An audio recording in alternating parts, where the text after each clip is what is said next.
'n chemiese reaksie bereik ewewig. Watter stelling oor hierdie ewewig is waar? Die korrekte antwoord is A. Die konsentrasies van die individuele reaktanse en produkte is konstant.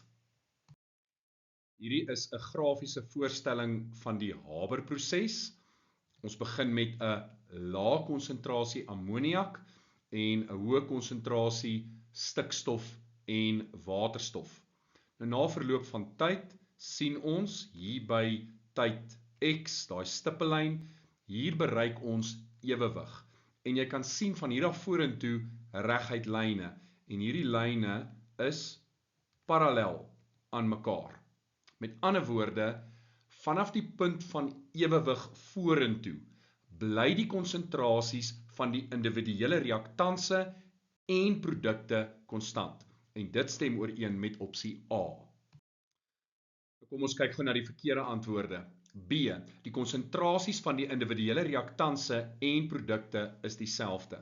Nou hier sien jy jou ammoniak konsentrasie, die donkerblou is stikstof en die ligblou is waterstof. Duidelik is daardie konsentrasies nie gelyk aan mekaar nie. So B is verkeerd. C. Die konsentrasies van die individuele reaktanse is 0. Nou duidelik, stikstof is een van die reaktanse, dit is nie gelyk aan 0 nie, en waterstof se waarde is ook nie gelyk aan 0 nie, so C is verkeerd. En laastens, die konsentrasies van die individuele produkte, dit is dan nou die ammoniak, neem toe totdat die reaksie stop. Wel, vanaf die ewewigspunt hierso vorentoe bly die konsentrasie konstant. Dit neem nie toe nie. Met ander woorde, D is ook verkeerd. By ewewig sien ons dus dat die konsentrasies van die individuele reaktanse en produkte konstant bly en dit is opsie A.